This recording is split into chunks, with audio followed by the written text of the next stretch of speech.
Welcome everyone, Doug McKay on Friday the 25th of May 2012.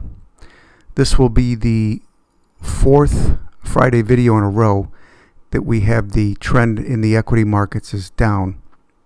That all started with the close on Friday, I believe it was May 4th, with the poor jobs number. This is looking at a chart of the Dow as opposed to starting out with the S&P. But once we broke down through 13,001, which was support, and then also breaking down through the 50-day moving average on increase in volume, that was our signal that the trend has changed. And we never know how long the trend will last in either direction. But in any event, we continue to be, for several weeks now, oversold. But you know what? Like we say each week for the last 3 or 4 weeks, that could continue. There was a good day in the Dow, S&P, in all the equity indices on Monday. And then here we are on Wednesday, where this candle intraday took out these lows or any stops that were parked there. And therefore it closed near the highs for the day. Now that's a pretty good signal that this was a shakeout and that the Dow, as an example, looking at this chart, is going to go higher. Plus we closed yesterday above this area of resistance. So that increases the odds that there is going to be a bounce, even though we know the overall trend is down. Where would the bounce go if in fact it materializes? Well, there's resistance. What was once support is now resistance around 12.7. We can see over here, and then over here. And then also we have formidable resistance if we get through that, right around this 12.9 area. So I don't know that it's going to go there, but if you had to pick a target on a bounce, that would be it. But let's look at this a little closer. So on Wednesday we had kind of the shakeout. In other words, intraday took out these lows. And as we mentioned, that would normally be a signal that the odds are that we're going higher or the bounce is about to come. Yesterday was a decent day, but today I would say out of the three, Dow, S&P, and NAS, the Dow looks the worst to me, especially if we take out these lows that were put in Thursday. And that's looks like it's highly probable. In other words, this stem here could be taken out. But we'll see. Again, anything can happen. Volume was low today, so that is an arrow in the quiver for the bulls. But other than that, this could be a triangle pattern here where that pattern would continue in the direction of the previous move. And that previous move is down. We could do some type of triangle pattern here. Let's see if we can draw this real quick, one-handed. So we could be looking at something like this and something like this. And that could continue to break down. All right. A close above, let's get fancy here and do this. A close above this was bullish, but we pulled back. So if we were to get above today's high, that would increase the odds. But in any event, what does all this mean? Basically means we don't know, nor does the market know at this time. But if this does turn out to be a triangle pattern, again, those typically move in the direction of the previous move, which would be down. In other words, especially if we were to take out Thursday's lows. All right, so to me, the Dow looks the worst. Let's take a look at the S&P on a daily chart. I still think we're going down to the 200-day moving average. It's just a matter of whether we get a bounce or not. This was the line I drew in on the 23rd, which was Wednesday. I said if we got above the line, that increased the odds that we're going higher. We still, or the S&P is still above that line.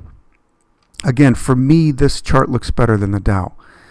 But if we were to take out this stem here, then I think we're going back down to 1,300. And we really never took out these lows intraday like we did on the Dow to clean people out. So we'll see. Basically, our stance right now will be looking at some longs and some shorts next week, but the majority of what we're going to be doing is sitting in cash until we get a confirmed trend change. Let's take a look at the NASDAQ, COMPQ. We'll also look at the Qs itself. You know, like everything else, big day on Monday, Tuesday, Wednesday, Thursday, Friday. If we take out this stem, I think we're going to go back down, test 2800, and I'm not sure 2800 is going to hold. Conversely, if we get above this area of resistance here, that would increase the odds that we can run up to resistance above, which would be 2900, 2950, maybe as much as all the way up to, at some point, the 50-day moving average around 3000. But I think at this point, again, a arrow in the quiver for the bulls today was obviously the traders heading out early for the long weekend. So there was no volume on the selling, which is good for the bulls. But again, the overall trend is down as of the 4th, which was that Friday, May 4th, which would initiate the trend change the following traded day, which was the 7th, which was a Monday. All right, let's look at some stocks, see if we can pull up some stocks that look fairly decent. There's a lot of stocks that look poor, that they're breaking down. And the bounce has no oomph to it. But this is a good-looking stock here. Disney held the 50-day moving average.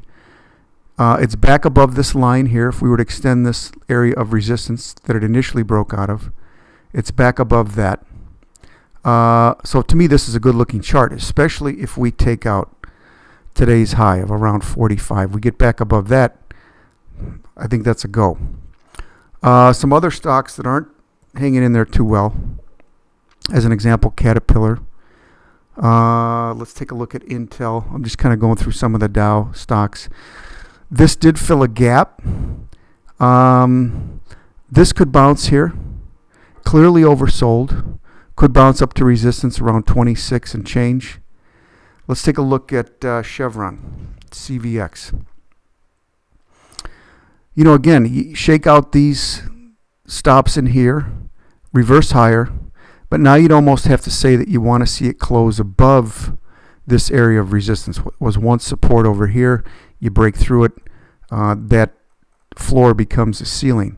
We really have to get above that. And on all of these, if you're going to take them, or if we're going to take them, we're going to have some pretty tight stops in place. This is a day today that I thought we'd get a decent bounce. And I wasn't all that excited to be sitting in so much cash. But as it turned out, with the Spain news, everything sold off towards the end of the day. We did finish off the lows, but nonetheless down. Let's take a look at McDonald's, see if this is going to bounce any further. Again, very similar to everything else we're looking at. We've created an area of resistance here. We really have to get above that in order for the odds to be in the favor of a decent bounce here. Let's go to gold. I kind of like this chart. I don't think we've put a low in yet in gold, and we'll go to a weekly chart here that we drew up last week in a minute here. But I think if we get above this 154, I think that increases the odds we get to 158. Then you want to move your stop up to maybe where this line is. For now, this would be a tight trade where it would just be, you know, simple technical analysis where you put a stop under very near the previous low. But this could be a 1, 2, 3 move or an ABC. A, B, C, which would push us up. C would be the long wave up to 158. And if we went sideways with a fourth wave, fifth wave, maybe we could get through this area of congestion here. When we look at this on a weekly chart, this is what we put up last week. We think that this is the eventual target down here. But like we also said, we don't want to wait for that to print because it may not print. So if this shows a buy signal, the odds are we'll probably get on it or we'll switch over to silver. This is a weekly of silver. Down, down, and down, right? But this is a daily of silver here. So it's a very similar chart to gold. 1, 2, we get above this 28. That could be a breakout. We could head right up to 29 and change. At that point, we would move our stop up. Or A, B, C wave. So that's where we're at. And just by looking at the charts, we can see that the market is uncertain as well. So it's kind of tough right now, both on the bulls and the bears. All right, you guys, that's it. Doug McKay, antiwallstreetguy.com. You know what? Let me finish up with the dollar. Let's see if we can pull the buck up here. I think at a 2-year high. Nice looking chart, no question, especially with this little breakout here. But I think it's overdone.